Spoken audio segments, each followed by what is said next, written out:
All right.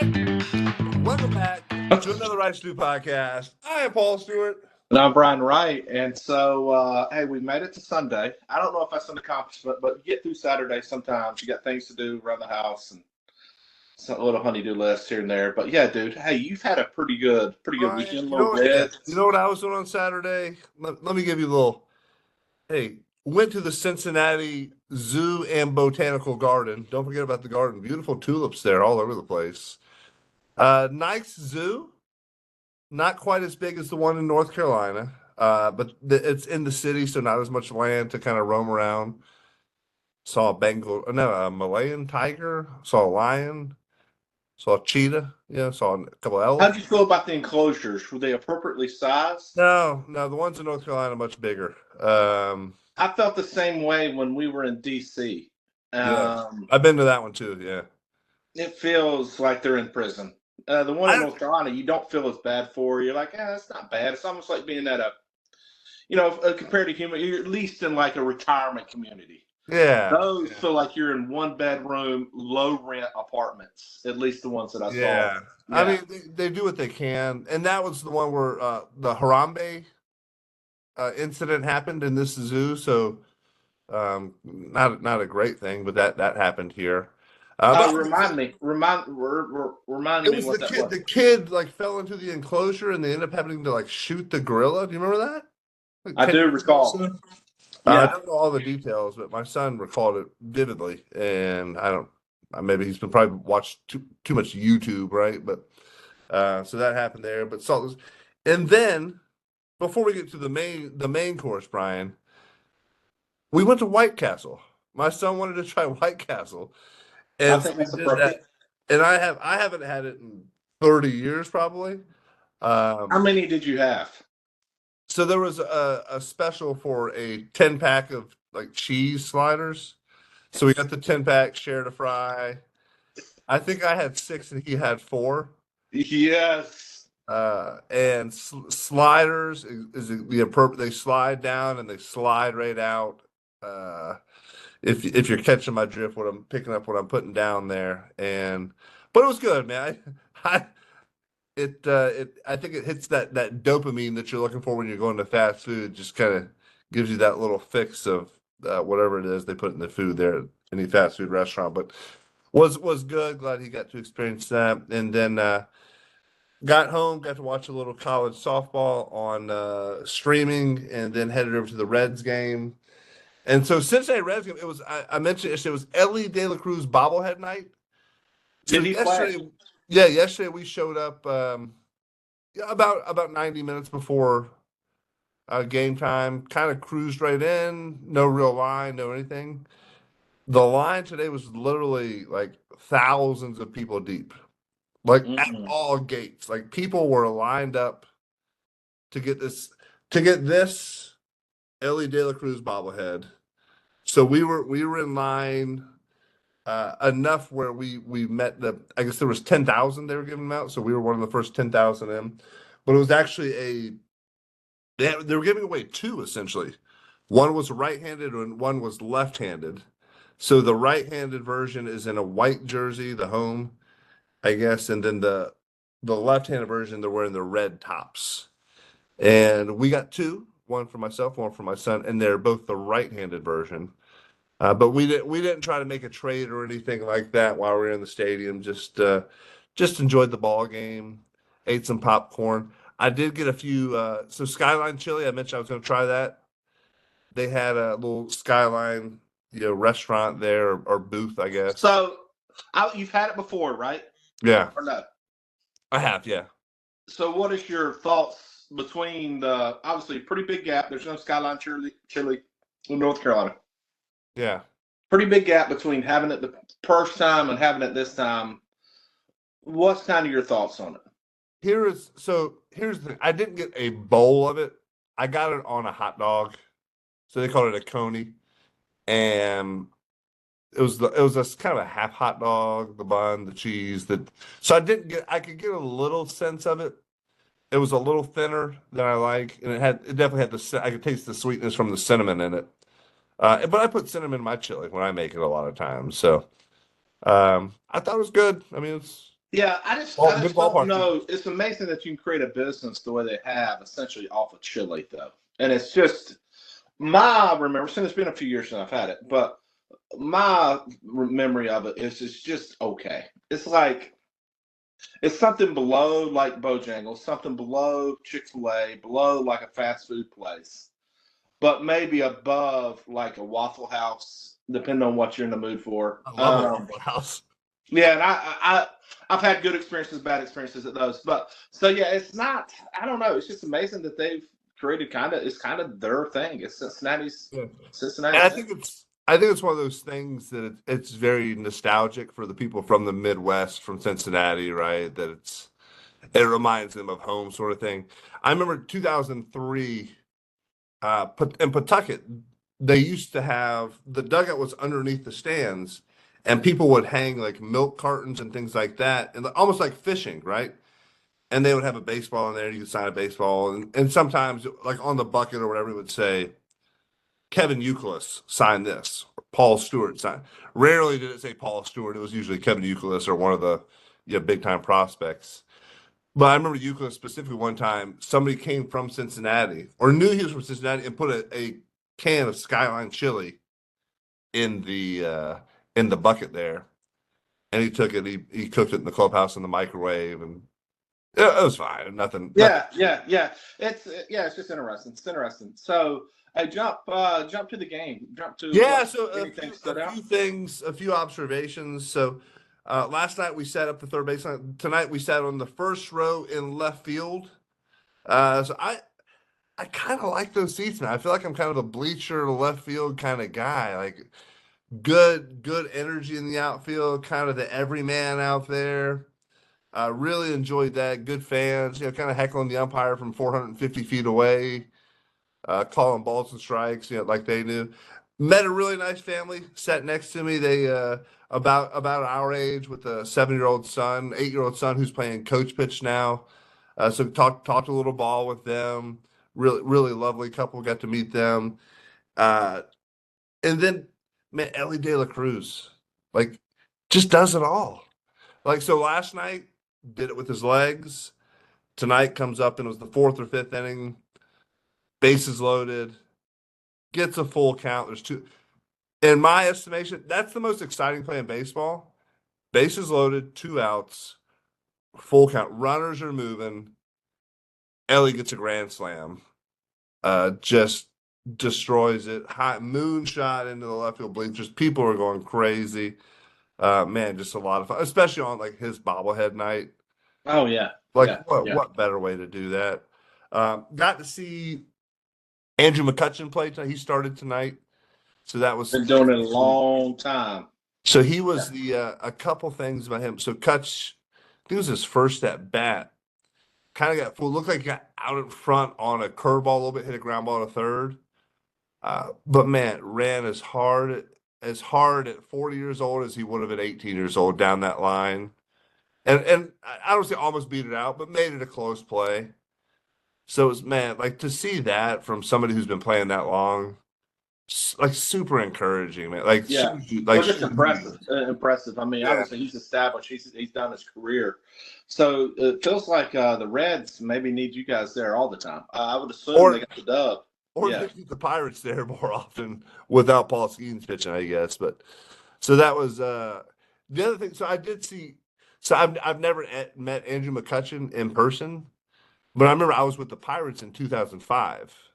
Between Double and Triple A, and we went out one morning in spring training, and one of the fields was like closed off, and somebody was doing like a private batting practice. So it was actually Andrew McCutchen because he was going to be a first round pick in 2005. And he was going to be the first 10 picks. And the Pirates flew him to Florida. Well, I guess he's from Florida, but they brought him up there and had him taking a few rounds of BP with Wood, probably to see what it looked like. So, yeah, you got 150 other guys out there going to their fields and like, oh, we've got One guy has the field. yeah, we've got to share this field. Like, it's like, who's that guy over there? Like, oh, that's some kid who's going to be drafted. And turned out it was Andrew McCutchen. So, uh, Wow. so that was pretty cool. He's got a pretty good story. And you guys got a pretty good story, dude. What a pretty awesome trip. So you guys sleep there tonight? Yeah. We spent the night last night, and then heading home. Sunday morning.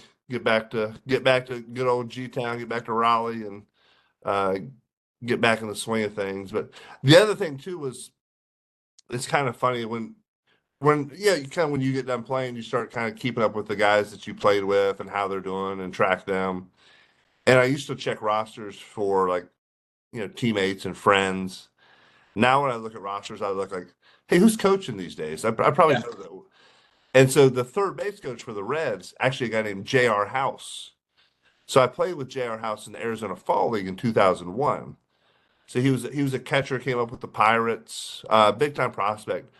Was actually a bigger prospect as a quarterback. So I don't know all the numbers off the top of my head. I looked him up recently. J.R. House, while in Nitro, West Virginia, basically set every passing record you can imagine as a quarterback, but chose to go play baseball. And it was a weird situation because I guess his parents, I don't know if they were divorced or separate, what was going on, but he would play football in West Virginia and then during baseball season lived down like in the Fort Lauderdale area and would play high school baseball down there. That's a So they had pretty like awesome combination. two Pretty awesome. addresses. Yeah. Yeah. And so that was kind of crazy. But he actually played for a few years baseball, went back and played football at West Virginia, but was like a second, third string quarterback, and then went back to baseball and played baseball. Then obviously got into coaching. And um, one of the other things I noticed, my son and I were watching, not a whole lot of signs by the third base coach. Is that a trend, Brian, or do guys just have the Oh, green I light? definitely think it is. I think your guys who can steal know they can steal and they have green light. I don't think there's a ton of hit and run, and it's only situationally do you bunt. So what other signs are you giving? Hit and run is a thing of the past. I just don't. I don't think that is done hardly at all. Um, you How many know, hit runs? if Yeah, and if you can really run, and it was the same way when we were in minor league ball. If you're running well and you stole some bases and you establish yourself really quick, really early on, you had green light. And this was before the limited two pickoffs. I yeah. imagine Cruz and a lot of their guys who got real wheels, they've got green light, and there's just not a whole lot of signs to give anymore. I mean, you know, if and maybe they come from the dugout now. I don't know. But I definitely have noticed that. And a lot of college baseballs went through this number sign like they do in baseball. I mean, like Yeah. they've done in softball for years and years and years. I don't love that. I don't love looking down and I don't know. I like the signs. But I also like the idea. Like if I was like head coach on our middle school team, like our guys that can really run, I'll give you green light. Like sign, I'll give you like outs. We kind of do some of those things with Yeah. our guys that opposed to, because a lot of times you put signs on unless you do it every time, they know something's on when you put them on, right? If you don't do signs every single time, they know. So I like the deception of, hey, you got green light, hey, if you can run or can't run. So Let's has go from that there. has that been a byproduct of the pitch clock? I think it was already coming into place well before then, but I do think it is. First of all, I think the nature of the game, hit and run, is about going away from a big league standpoint, and bunting gets pretty much going away too. So the only other sign you're giving is steal, and the guys that can steal, I would imagine They they know got they can green light. steal. Yeah. Yeah, because sometimes at the big league level, the margin's so small. If you don't get a good jump or he slide steps on you or something, you just peel it off, and that's your secondary. So I just think that's it. It very well may be, Paulie. I don't know 100%, but I would say it was trending even during our years where signs were being less and less and less, and you had to know such. I can remember minor league ball, even a kiss, and like one of our fast Willie Tavares getting thrown out at second base when we were down late in the game, and it's like, yes, you have the green light, but know that it's not a time to steal. It was kind of a learning experience, and so I think that's kind of where it's at now. Yeah. Because that pitch clock still, man, when you're there, it's 15 seconds, dude. You're a cook. Honestly, like I probably don't mind the pitch clock as much as I originally did.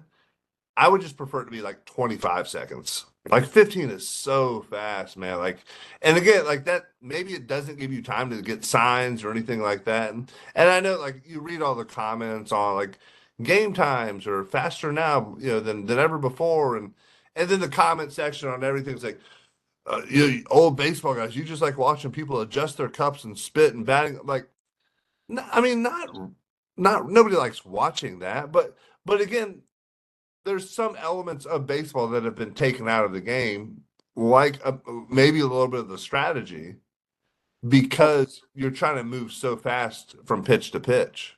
For sure, for sure. And I like college baseball. They're at 20 seconds. You don't have Yeah. limitations to how many times you can pick off. So you have some things around it. I was watching the Stanford Clemson game last night, Stanford's Clemson game, and they had a kid strike out because he had taken two bad hacks, and it's apparently one of their good hitters, taking two bad hacks and was kind of resetting them, doing the old school batting gloves. Yeah. And he didn't get back in the box and ready. You have to get back in the box and ready by 8 seconds, and they punched him out. And so I would say 15 does seem quick. I like 20. That makes a lot of sense. You need to be able to reset yourself between pitches. Yeah, yeah, just mentally, and even from a pitcher's perspective, from a hitter's perspective, and I know you get one timeout per at bat, that sort of thing, but man, sometimes you just need to slow an at bat down or a pitch sequence or things like that. And I remember, the movie Bull Durham, fictional, right? But at the same time, you remember him crash getting up to the plate and kind of his inner monologue. He's like, "What do you think about step out, call time?" Like Yeah, yeah, that yeah. sort of thing. And like, I don't know, Brian, if you were thinking, you're up there hitting and thinking about a girl or anything like that. But Well, I'll tell you, there were definitely times where I did not like my thought process, and I would call time yeah, because I wanted not necessarily clear. I couldn't go no thoughts, but I like to anchor a thought, see ball, hit ball. If I was working on something, I felt like I could do one thing mechanically before the ball was in the air. So maybe it was load or maybe it's yeah, feel weight, get to a certain place. I felt like I could do that before the ball was in the air. But I definitely have stepped out where there was too much going on in my mind, and I called time for sure. Those days, you better not have it happen with two strikes because I guess you get your one, but you don't get two in that bat. yeah. It doesn't feel like there's a lot of guys who take advantage of that one, though. It feels like most No. of the guys, I'd say, of the games I've watched, I bet 90% of guys don't even take their one most of the time. Yeah, it feels like if they do, it's with two strikes. If they get a quick 0-2, Yeah. something like that, they kind of call time reset a little bit. But yeah, it's definitely something. But man, yeah, again, a beautiful ballpark, Great American Ballpark, here in Hey, a Cincinnati. little different atmosphere, felt Yeah, different, felt much bigger crowd tonight. Yeah, a little energy. Elly came up. We had the Elly chant going on. He came up again with bases loaded. Two at bats later, and I mean literally the whole stadium was standing chanting his name, and then he disappointed and grounded out to shortstop. So that was, which happens. It's I baseball. It's mean, yeah, baseball. you can't do it every time. But again, Elly just really impressive, man. Like I said, the 2 nights ago doing it with his legs, then last night doing it with power. Just yeah, really cool to see all that, man. Really, really cool. So Brian, there's there's been a little golf tournament that we've kind of overlooked a little bit. We haven't talked Neither about, of which is us, a big deal. yeah, Yeah, neither of us are for a lot big of people. golf people, really, but we appreciate what the Masters is. And if I watch a tournament or a Sunday, it's usually the Masters, the Open, something like that. So, have you been keeping up with what's going on down in Only thing Augusta? I know, really, I've got a couple things to add to this. I saw or heard this week on the radio, they were talking about, you tell me if you'd have done this. So Masters, historically, you can get their tickets. It's a lottery type deal. And so Yeah, everybody doesn't get them, but you cannot resell them. And you so get, this you get in trouble. guy Yeah. who resold, paid $100, and then, I guess it was a couple years back, paid $100 for the tickets and resold them. And I think he got two and resold both of them for $2,400. And then he got banned for life. Oh, And so my question to you is, if you had the opportunity to do that, would you and be okay for being banned from life for life? yeah, because I probably never go back. It doesn't mean that much to me, really. Like I don't really care if I'm Well, bad. put it in the relationship if it was a baseball game. like the Reds or one of the stadiums you haven't been to. Like it means something to you. You want to go experience it. Yeah, yeah. That would $2,200 probably mean a little dollars. more to me. I mean, 2,400 is not. I mean, that's not life-changing money. It's nice to have. Walking around cash if you need it, right? But I know what you're not. walking around doing. Yeah, it depends on where you're at. Yeah. Hey, But Rob there's Paulie, if he's walking around with $2,200 or 2,400 Man, bucks. here's let me give you another little Reds tidbit. So we're getting in line to walk in the park, and like I said, tons of people there. And this guy walks up, and I don't know what he's doing, but he was kind of wearing like like Vietnam vet shirt or something. And he starts putting something in my hand. And I'm like, and it's just like a little American flag pin. Oh, okay. Yeah. And I'm like, all right. And I start kind of handing it back. I'm good. He said, no, we're doing this for, we're raising money for the local veterans or something. And anytime people start saying vets and things like that, you just like, geez, like, Yeah, you you, feel. you Yeah. appreciate what they did. I don't know if this guy was, but he's like, people have been giving $10 or $20. I'm like, and it's literally just like a little lapel pin that costs probably a quarter. Yeah. And I had a $10 bill in my Did you do it? Did you give it to him? Did he get you? I gave him my $10. Oh. And then he gave another pin to my son. I'm like, oh, thanks. Yeah, and then he moved on, and then later on I was, we're walking through the line. There's a guy over there playing guitar and had a bucket out. I joked with the guy behind me, said, hey, I should go put this pin in his, it's worth $10. Put this pin in his bucket and you can go sell that. But yeah, so yeah, we'll talk about walking. So you were carrying $10. So that was the walk around cash that I had. 10. Yeah, yeah. So anyway, I was just curious. I definitely would too, because it doesn't mean as much to me either. I would definitely sell my tickets. Yeah. I do know that Roy is up to going into Sunday.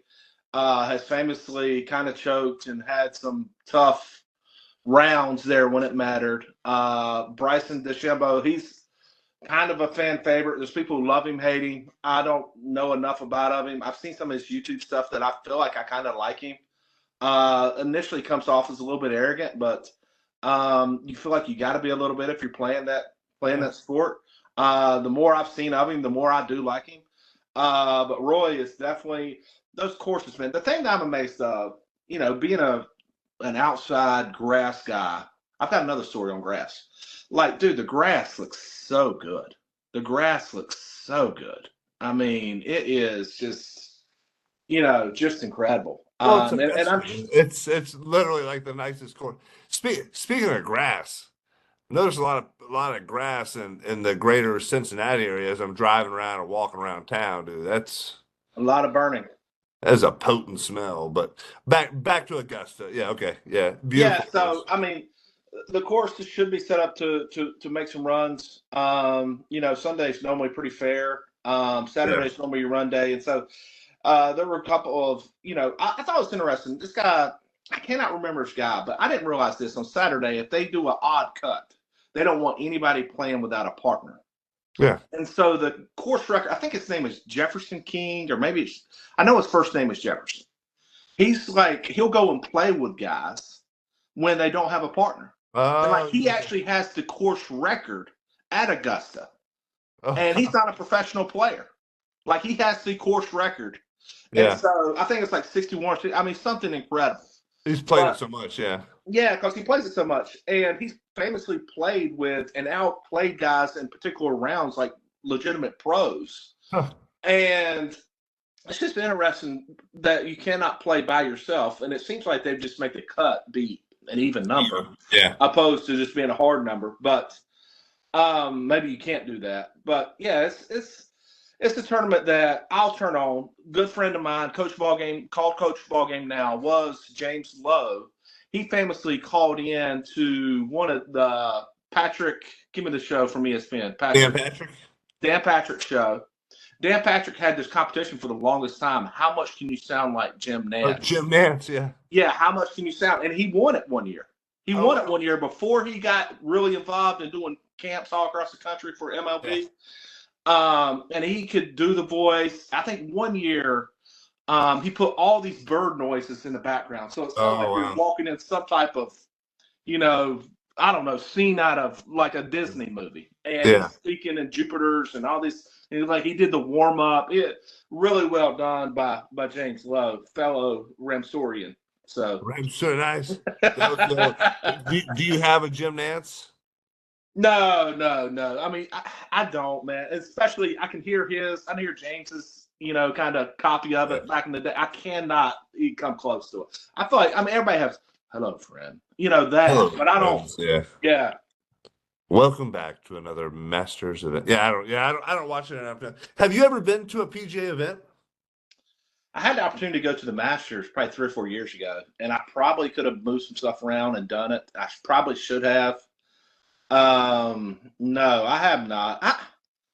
I'm just not, and me and you both are on the same page. Not really golf guys. It never really took. I played a little bit when I was done playing, and I was like, this kind of hurts. This isn't fun. This feels like something I really need to work on to get good at. It's not fun to be no good at it. And so I'm not, there's not been many Saturdays where I could just spend 4 or 5 hours doing something else. So I went to Quail Hollow in Charlotte a few times. It's a big PGA event. I think it was the Wachovia Cup. I think they changed it to the Wells Fargo Cup after they bought Wachovia. But it's a tournament I guess they still play it every year, but all the big guys go to it. It's not a major, but it's kind of like a tune-up for a major. And I went 2 or 3 years in a row, and it was through work, which always makes it a lot better, right? Everything's paid for, and took a few customers, that sort of thing. But man, I really enjoyed a PGA event, and this was like the Thursday kind of opening round sort of thing. It was a blast, man. Like, so you did enjoy it. So you I would really want to go did. to the Masters. Like, it was, yeah. well, one, it was like beautiful weather. It was both 3 times I went. It was like mid upper 70s. The humidity wasn't here in North Carolina yet. Beautiful course. There's homes along that course, but these gorgeous homes. And then like Tiger was there, and Lefty was there, and Rory was there, and like all the big time guys you want to see were there. And to see just how accurate, how consistent they are, and really the difference between the best and the last, but really isn't that much. It's it's really not that much. But it's just that consistency. It's putting. It's making one extra shot, or missing one extra shot. But man, the thing that I really liked is, and you guys, like, we went to a couple ball games past couple. You sit in your seat, and that's your seat. Like, you can kind of bounce around maybe, but at a golf tournament, man, you can sit on the tee box of the first hole. You can follow somebody around. You can sit on a green. Like, you can go literally anywhere on the course, right? Well, that they'll let you, right, behind the ropes, but it was, dude, just a blast watching all those people, and again, it helps to have good company. I was always with good company. You're just kind of hanging out, having a fun time, that sort of thing. But it surprised me how much I really enjoyed going to. Well, and I'm sure I should have. I would say the thing that's still neat about that tournament is they've held prices in check for a lot of their items. Now, no cell phones. I heard somebody with an Apple Watch was talking on it. Somebody saw them, threw them out. It's no cell phones, no running on the course, very much etiquette. You can leave your chair down. Somebody else is allowed to sit in it. But if you come back to your chair, you ask them to, hey, that's my chair. They get up, you sit down in your chair, they get somewhere else, right? Yeah. So you can leave your chair in places and somebody else can sit in it. So I kind of like some of that Southern culture kind of being drawn in there. Give me some the Southern culture on the pimento cheese sandwich. How do you feel about that? I'm a huge pimento cheese. Matter of fact, I had a cheeseburger yesterday that had pimento cheese on it, and bacon. So I'm a fan of pimento cheese. Supposedly $1. I think they're $1.50 is what my daughter said. I thought they were $2. But yeah, so I mean, first of all, I'm sure in the gift shop the stuff isn't cheap. I've heard, some of the stuff in there, the cheapest you're gonna get is $50, $60 t-shirts and different things. So they're making money, no question. But Yeah, pimento cheese. I'm a big fan. I've had long back in the day. I can remember helping on my uncle's farm, and that would be kind of our lunch. He'd bring out pimento cheese sandwiches. So yeah, I'm a big fan of pimento cheese. All right, so here, I love to cook. So my mother-in-law actually had some of the best pimento cheese and passed that recipe on to the family. I still got your pickles from your birthday. I'll make some pimento cheese as well, and I'll get. Here's the thing. I didn't grow up with much Southern like cooking. My mom a little bit, but not like super Southern. My wife's side of the family though, very Southern, very traditional. So pimento cheese and was introduced. I'd never had pimento cheese until I had hers and loved it. It was so good. Probably spoiled if it's homemade pimento cheese. That's Yeah, what yeah. you can do some different things to it. Yeah. Yeah. And Yeah. so I remember a few years later, 2002, we come to play the Carolina Mudcats, right? And on the spread table, there's your ham, deli slices, and then there's pimento cheese in like a tub from like Food Lion or Harris Teeter or something. And everybody's like, "What?" And it kind of looked a little soupy. It wasn't as the. Little suspect, maybe. Yeah, it can And go I'm like, bad. It can I'd go only bad. had one pimento cheese in my life. It was my mother-in-law's, and I told You her, were spoiled. I was Yeah, like, that is good stuff, boys. You got to try that. And then I tried. I'm like, oh God, this is bad. Like, it went bad, oh, or yeah, it's just bad. Yeah. yeah. And I think it was just a bad batch. I don't know. Maybe Food Lion makes a bad pimento cheese. I don't know, but I like it. I mean, I don't discriminate. I mean, you got to know what's coming. I actually don't even know what's in pimento cheese. Like when you said you had a recipe for it, I have no idea what's in it outside of pimentos and cheese, and that's so and the basically it's a combination that you can. mayonnaise. Yeah, and so yeah, I really don't. I'm excited about that. Excited about the pickles, but hey, let's get on to the Sunday. We got things to do. You got things to do. Yeah, yeah, I got some driving ahead of me, so we'll be on the road. Maybe watch a little ball. Maybe listen to a sermon on Sunday morning. Check things out. So, but hey, a great weekend, Cincinnati. Thanks for being a great host. Really enjoyed our time in Cincinnati, and we'll look forward to bringing more content to you. We got look out tomorrow. We got athlete you should know. Got a fun one in store for you there. But otherwise, make sure you like, subscribe, follow us on all the socials, and hey, go tell a friend about the Wright Zoo podcast. Go tell somebody. Let them know. Out, go pack, and Tigers. Update coming tomorrow.